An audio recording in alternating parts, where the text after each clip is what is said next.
Hello, नमस्कार, सत श्री अकाल और अस्सलाम वालेकुम। जय हिंद, जय भारत। आप सभी का बहुत बहुत स्वागत है मेरे चैनल लव स्टोरी टेलर पे। और आज मैं आपके साथ वैम्पायर वर्ल्ड का नेक्स्ट पार्ट लेके आई हूँ, जो कि एक मॉडर्न वेंचर है। गाइस, वीडियो के लास्ट में वीडियोस को लाइक करना मत भूलिएगा और कमेंट सेक्शन में ये बताना मत भूलिएगा कि आपको मेरी वीडियो कैसी लगी, ये स्टोरी लाइन और आज का एपिसोड कैसा लगा। Thank you. हम आगे बढ़ते हैं। विंग जो है वो 8 दिन से लवांगची को नहीं देख पाया था और उसे बहुत क्यूरियोसिटी हो रही थी कि आखिर वो क्यों नहीं है। वो अगले दिन सुबह उठता है, अपना नहाता धोता है, अपनी बैग को अच्छे से पैक करता है, वांगची की भी बुक उसमें रख लेता है, नोटबुक। और उसके बाद ना वो फटाफट से नहा धोकर नीचे मेस में जाता है खाने के लिए, जहाँ पे उसे शिजे, जिन जिशुआन और जिन जिशुन भी मिलते हैं, मेम्मा भी मिलती है, वेंचिंग वेनिंग भी मिलते हैं और एयुआन भी मिलता है। वो सारे धीरे धीरे एवन को स्कूल छोड़ते हैं और उसके बाद वो अपनी अपनी यूनिवर्सिटी के लिए निकल जाते हैं। और वो एक ही कैंपस में थे। स्कूल विंग अलग था और कैंपस का विंग अलग था। कभी कभी खेल में आपस में वो सारे जगहों को शेयर कर लेते थे, स्पोर्ट्स एरिया को, कुछ स्पोर्ट्स एरिया को, सारे को नहीं। तो विंग जो है ना वो अपनी क्लास के लिए निकलता है। आज वेनिंग की इंग्लिश की क्लास भी उनके साथ थी, क्योंकि इंग्लिश की क्लास अक्सर इन लोगों की फर्स्ट ईयर वालों की साथ लगा करती थी। बाकी वेनिंग जो है अपनी शिजे के साथ, यानी कि वेनचिंग के साथ चला जाया करता था अपनी फर्दर स्टडीज़ मेडिकल की करने के लिए। जो हमारी शिजे थी वो आर्ट्स की स्टडीज़ कर रही थी और विंग और वांगची एक ही क्लास में होते हैं। तो वो जैसे ही अपनी क्लास में जाता है वो देखता है, उसकी नज़र सबसे पहले ना वांगची को देखती है, जो कि उसकी सीट पे बैठा होता है, उससे पहले आ गया होता है। विंग ये देख के काफ़ी खुश होता है और वो बहुत प्यारी सी ब्राइट सी स्माइल दे के कहता है, लंजा तुम आ गए, अब तुम्हारी तबीयत कैसी है। वांगची कहता है बेटर। विंग पूछता है कि अब तुम इतना ज़्यादा ठंडे तो फील नहीं कर रहे ना। वो वांगची के माथे पे हाथ रखने वाला होता है कि वांगची पीछे हो जाता है। विंग कहता है क्या हुआ। वांगची कहता है मुझे दूसरों का बॉडी टच नहीं पसंद। विंग कहता है ओह सॉरी। वो देखता है वांगची ने अपने हाथों में ग्लव्स भी पहने हुए थे। विंग कहता है नाइस, तुमने ग्लव्स पहने हैं आज, मुझे अच्छा लगा तुमने ग्लव्स पहने हैं, तुम अब खुद को प्रोटेक्ट कर रहे हो। वैसे तुम्हारी मदर तो तुम्हें बहुत अच्छे से प्रोटेक्ट करती होंगी ना। वांगची कहता है मेरी मदर फादर नहीं है, हम अंकल के साथ रहते हैं। विंग कहता है ओह सॉरी, मुझे नहीं पता था और मुझे याद नहीं रहा।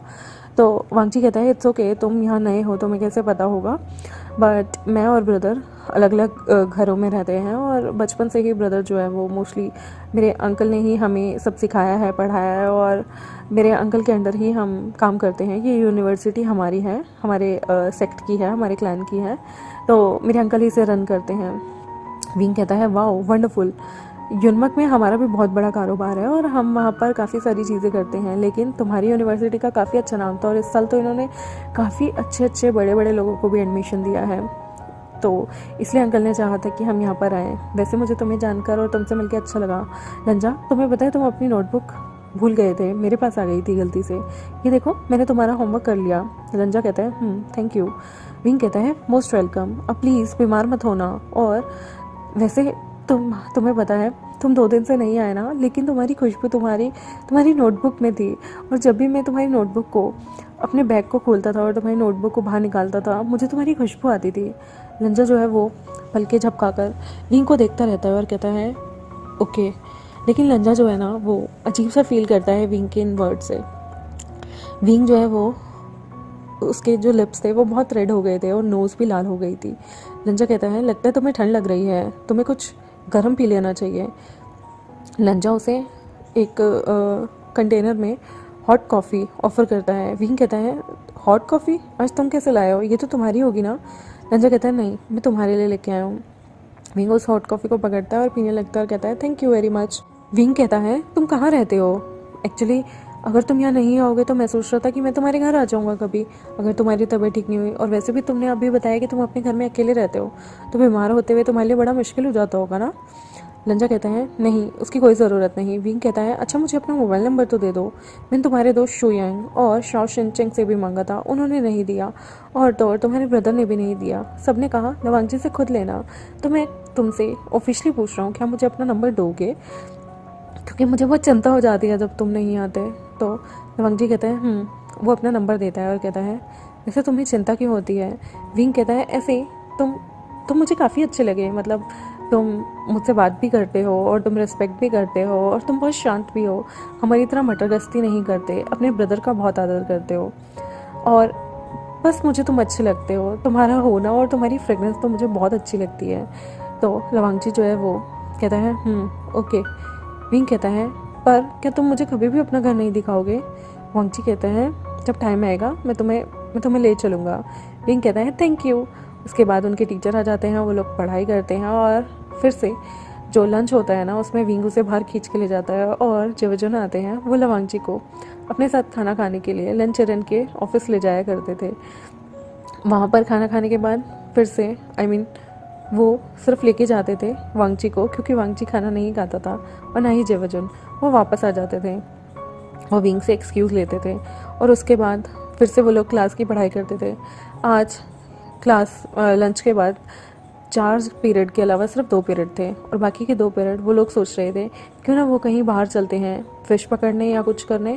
तो लवांगची कहता है ये फॉरबिडन है, किसी चीज़ की हत्या, किसी जीव का शिकार करना यहाँ पे मना है। विंग कहता है ठीक है हम उन्हें मारेंगे नहीं, बट फिश ऐसे ही पकड़ के तालाब में तो छोड़ सकते हैं। वांगची कहता है यहाँ इतनी ठंड है कि तुम तालाब में उतरे तो तुम्हारी कुल्फ़ी जम जाएगी और तो और तुम्हें जॉन्डिस हो जाएगा। विंग कहता है ये बात तो तुम सच कह रहे हो, यहाँ पर बहुत ठंड है, मैं तो भूल ही गया, मुझे तो बार बार ऐसा लगता है मैं युनमग में हूँ। लेकिन फिर ये ठंड मुझे याद दिला देती है कि ये युनमग नहीं है, ये घूसू है। वांगची कहते हैं बिल्कुल, बहुत जल्दी स्नोफॉल भी होएगी और यहाँ पर काफ़ी ज़्यादा बर्फ़ भी गिरेगी। विंग कहता है उस वक्त तो छुट्टियां पड़ जाएंगी ना। वांगची कहता है तुम सबको वापस तुम्हारे सेट जाना होगा। विंग कहता है फिर तुम यहाँ कैसे रुकते हो? वांगची कहता है हमें आदत है। विंग कहता है वाओ, क्या मैं भी यहाँ रुक सकता हूँ? वांगची जो है वो कहता है नहीं, ये रूल्स के खिलाफ है, बाहर का बंदा यहाँ नहीं रुक सकता, तुम्हें वापस जाना ही होगा। विंग कहता है बट मुझे नहीं जाना। वांगची क्या तुम मुझे और भी प्लेसेस दिखाओगे? तुम तो यहीं पले और बड़े हुए हो, तो क्या हम यहाँ से कुछ भी बाहर खेलने जा सकते हैं? तो वो कहता है यहाँ पे आगे चल के एक बहुत बड़ा ग्राउंड है, उसमें काफ़ी अच्छी ग्रास है और तुम वहाँ जाके बेसबॉल खेल सकते हो। विंग जो है वो कहता है कूल, ये तो बहुत अच्छा आइडिया है, क्यों ना हम स्पोर्ट्स कॉम्प्लेक्स से जाकर अपने लिए बेसबॉल इशू करा लें और उसके बाद हम उससे खेलें। वांगची कहता है विंग कहता है क्या तुम खेलोगे? वांगची कहता है मुझे बेसबॉल इतना पसंद नहीं। विंग कहता है फिर क्या पसंद है? वांगची कहता है मुझे आउटडोर गेम्स इतने पसंद नहीं। विंग कहता है मुझे तो बहुत पसंद है। अच्छा तुम मुझे सपोर्ट करना, मेरी ऑडियंस में तो बन सकते हो। वांगची कहता है वो सारे के सारे उन 2 लेक्चर जो उनके फ्री थे, ये चारों लड़के मतलब नी हुई सिंह, वांगची, वी विशियान और शू यांग, शाओ शिनचेंग, ये मिलके जो है जाते हैं बेसबॉल के लिए खेलने। जब बारी आती है शू यांग और शाओ शिनचेंग की, वो लोग काफ़ी तेज बल्ला मारते हैं और विंग काफ़ी इम्प्रेस होता है। ऐसे ही विंग एक बार ट्राई करने को वांगची को भी कहता है और वांगची भी जब बल्ला घुमाता है तो वो काफ़ी दूर जाके गिरता है। तो शाओ शिनचेंग कहता है मैं जाके पकड़ लूँगा, कोई बात नहीं। क्योंकि ये सारे एक ही ग्रुप के बंदे थे तो ये इजीली अपनी फेंकी बॉल को ढूंढ सकते थे, लेकिन एक नॉर्मल बंदा नहीं ढूंढ सकता था। विंग और जंगचा तो देखते ही रह जाते हैं कि ये लोग तो कितनी तेज़ी से खेलते हैं।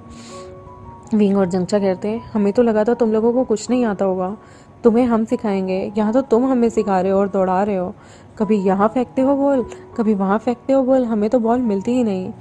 तो शू यांग स्माइल करते हुए कहते हैं हम पहाड़ों पर रहे हैं, हमें आदत है यहाँ पर, तुम्हें अभी आदत नहीं है, तुम लोगों को यहाँ पर ठंड लगती है, तुम्हारी गर्माहट अभी निकली नहीं है, लेकिन जब तुम यहाँ पे आदी हो जाओगे ना तो तुम यहाँ के कल्चर को समझ जाओगे। पहाड़ अपने में ही एक रहस्यमयी जगह है। तभी वो ऐसे स्माइल करता है तो शाओ शिनचेंग कहता है उन्हें छेड़ना बंद करो। तो शू यांग कहता है तो मुझे छेड़ने भी नहीं दे रहे। तभी वांगची कहता है विंग बहुत जल्दी शाम हो जाएगी, तुम्हें वेन युआन को भी लाना होगा, तुम्हें जाना चाहिए। विंग कहता है पर तुम्हारा घर भी तो यहीं पे पास में होगा ना, प्लीज़ दिखाओ ना हम लोगों को अपना घर। वांगची जो है वो कहता है मुझे पसंद नहीं कोई मेरे घर चले। विंग कहता है ओह तुम्हें पसंद नहीं, कोई बात नहीं, तुम नहीं ले जाना चाहते तो इट्स ओके, वो तुम्हारी चॉइस है। विंग थोड़ा सा सैड होता है तो वांगची कहता है बट मैं तुम्हें ले जा सकता हूँ, बाकियों को नहीं। वो धीरे से ये बात बोलता है।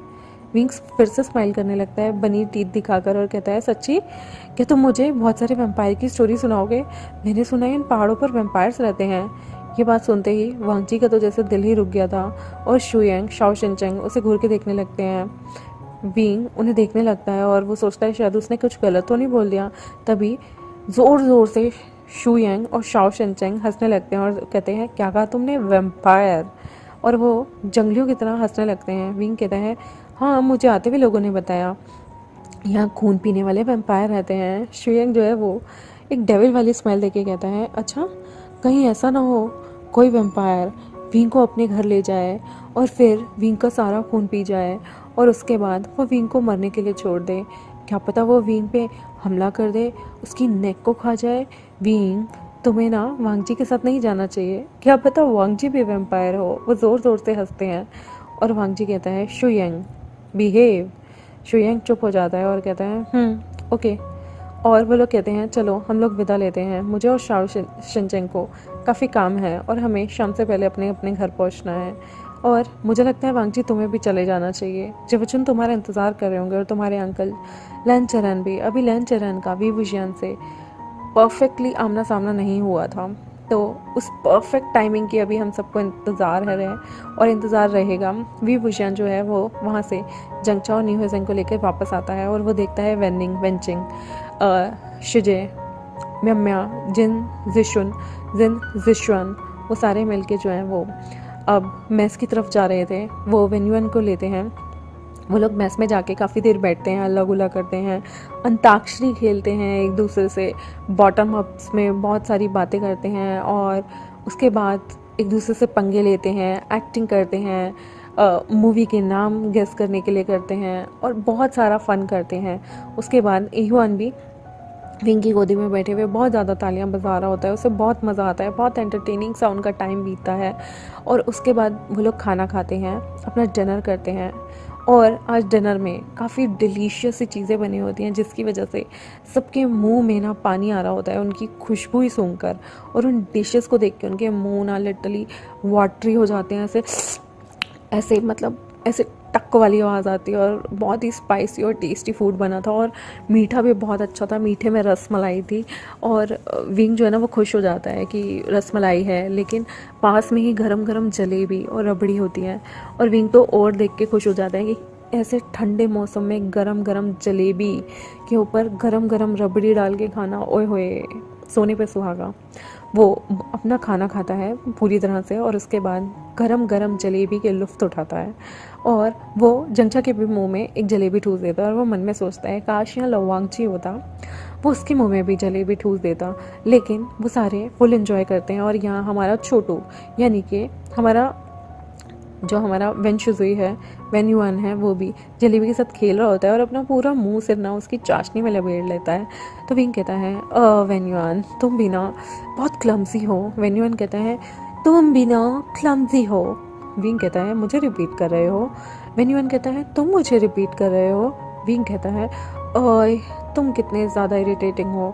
वेन्युआन कहता है तुम कितने ज़्यादा इरिटेटिंग हो। विंग कहता है बस अपने से बड़ों को ना इस तरह से नहीं करते, तुम मुझे इमिटेट नहीं कर सकते और तुम मेरी नकल नहीं उतार सकते। तो वेन्युआन भी कहता है तुम मेरी नकल नहीं उतार सकते। विंग उसकी नोज़ पिंच करता है और उसके छोटे छोटे चीक्स पे ना ऐसे हल्का सा किस कर देता है। विंग कहता है वेन्युआन कहता है गंदा कर दिया मुझे, छी छी, दूर रहो मुझसे।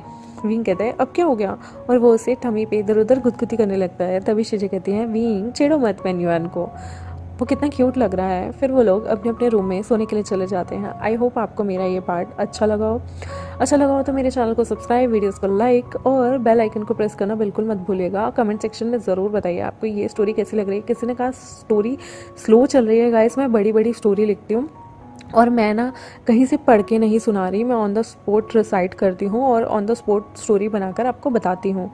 ये कहीं भी लिखी नहीं हुई तो लिंक तो बिल्कुल मत मांगिएगा। और ऑन द स्पॉट बनाने में आप आधा घंटा कॉन्टिन्यूसली नहीं बोल सकते और आधा घंटा आपको याद भी नहीं रहेगा आप क्या बोल रहे हो क्या नहीं, तो वो भूल जाएगा बंदा जो भी वो बोल रहा होगा, प्लॉट ही इधर उधर हो जाएगा। तो इसलिए मैं ज़्यादा बड़ी वीडियोस नहीं बना पाती क्योंकि मैं बोल कर मैं भी थक जाती हूँ और मैं एक दिन में आपको पता ही है कभी 2 कभी 4 वीडियोस तो ज़रूर बनाती हूँ। तो आई होप आप थोड़ा सा ये पेन बियर कर लेंगे। तब तक के लिए बाय बाय, जय हिंद, जय भारत।